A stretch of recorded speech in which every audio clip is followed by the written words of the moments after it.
शक्ति आदिदेव ब्रह्मा बाबा, उनके द्वारा यज्ञ का संचालन परफेक्ट मॉडल के रूप में हुआ। अब हमने उनको फॉलो करना है, इसलिए उनके जीवन के बारे में जानने का प्रयास कर रहे। आदिदेव ब्रह्मा के इस कड़ी में आज 60वां विषय है, जब ब्रह्मा कुमारी पहली बार पहुंची दिल्ली। पहली बार पहुंची दिल्ली, जब यथार्थ दुनिया से सामना हुआ। बहन सीता जी कहती हैं, हम इतने वर्षों तक ईश्वरीय ज्ञान और योग में मगन रहे कि बाहरी दुनिया क्या है ये पता ही नहीं था, इसका कोई अंदाजा नहीं था। ब्रह्मा कुमारी यज्ञ में आने के बाद उन्होंने वर्षों तक पैसा तक नहीं छुआ। उनकी हर आवश्यकता ईश्वर द्वारा पूरी होती थी। लेकिन अब जब सेवा के लिए बाहर जाना पड़ा तो ये एक नया अजनबी और चुनौतीपूर्ण संसार था। अजनबी और चुनौतीपूर्ण संसार था। पैसे की पहचान तक भूल गई थी। बहनें एक बार दो ब्रह्मा कुमारी बहनों को एक तांगे वाले को 8 आने देने थे और उस समय 8 आने और 1 रुपए के सिक्के का आकार एक जैसा था, बस एक थोड़ा पतला था। उन्होंने वे पतला सिक्का दे दिया। हंसते हुए याद करती हैं, ये हमारे लिए हास्य का विषय था, पर इसने हमें एहसास कराया कि हमें अब दुनिया की साधारण बातें भी सीखनी हैं। दादी गंगा जी की पहली ट्रेन यात्रा, हर तरंग बाबा की ओर।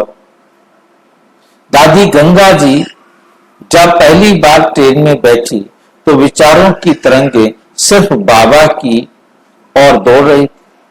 धीरे धीरे उन्होंने अपने मन को केंद्रित किया और पास बैठी महिलाओं को ज्ञान देना शुरू किया। जैसे ही मैंने ज्ञान दिया, उन्हें तुरंत शांति का अनुभव हुआ। उन्होंने हमें अपने घर बुलाया। यही सच्ची सेवा थी। यही सच्ची सेवा थी। ये अनुभव ही उन्हें बाबा के वचनों की याद दिलाता है। जब तुम ये ईश्वरीय ज्ञान दूसरों को सिखाओगे तो स्वयं भी सुख का अनुभव करोगे और लोग तुम्हें सम्मान की दृष्टि से देखेंगे। सात्विक जीवन शैली का प्रभाव। अब गंगा जी एक परिवार में रुकी तो उन्होंने साफ कहा, मैं सुबह जल्दी उठती हूं और बाबा की याद में बैठती हूं।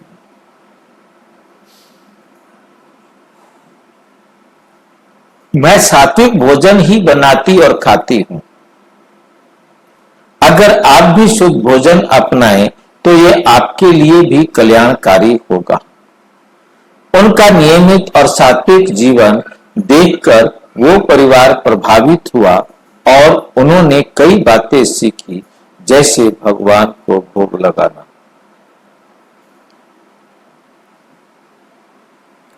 शुद्धता की शक्ति और संयमित दिनचर्या।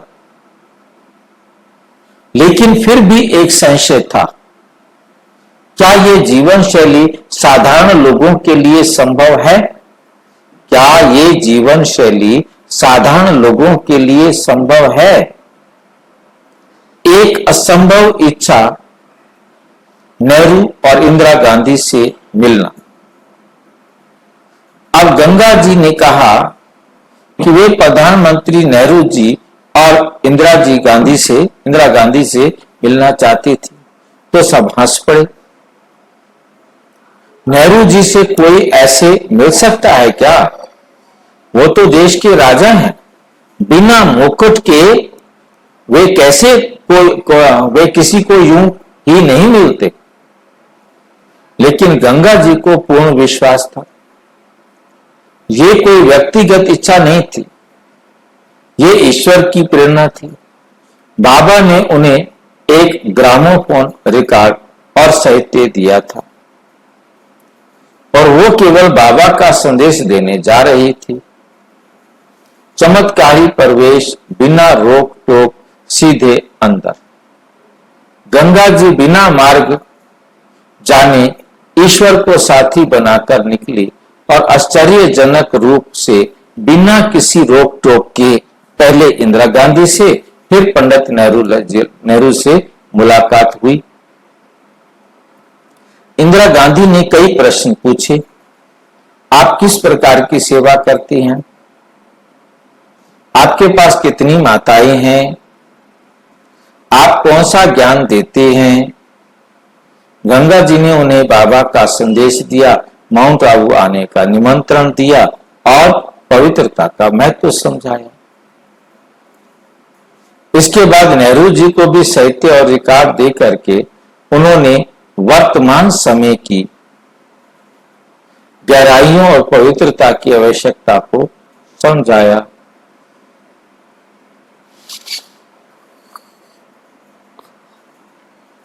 चांदनी चौक का गुरु शंकर मंदिर, जहां शिव बाबा ने चमत्कार कर दिखाया, गंगा जी ने दिल्ली के प्रसिद्ध गुरु शंकर मंदिर में कई व्याख्यान दिए। उन्हें वहां एक अलग कमरा दिया गया और उन्हें कई आत्माओं को बाबा की याद में बिठाया। कुछ स्त्रियों को शिव बाबा की दिव्य अनुभूति हुई। वे इतनी प्रभावित हुई कि दौड़कर अपने घर वालों को बताने लगी, लेकिन उनके रिश्तेदारों ने उनका मजाक उड़ाया। इतनी आसानी से भगवान की अनुभूति हो जाती है।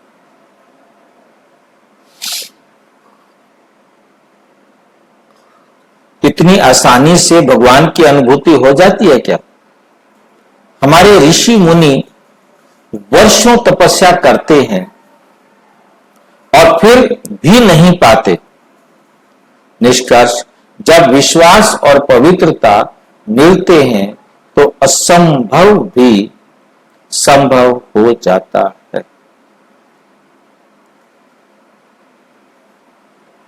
गंगा जी का ये अनुभव हमें सिखाता है, अगर नियत शुद्ध हो, संकल्प परमात्मा से हो, तो राजा भी मिलने आ सकता है। सेवा करते समय आत्मविश्वास नहीं, परमात्मा पर विश्वास जरूरी है। सच्चा योगी जीवन को सादगी, शक्ति और सच्चाई से भर देता है।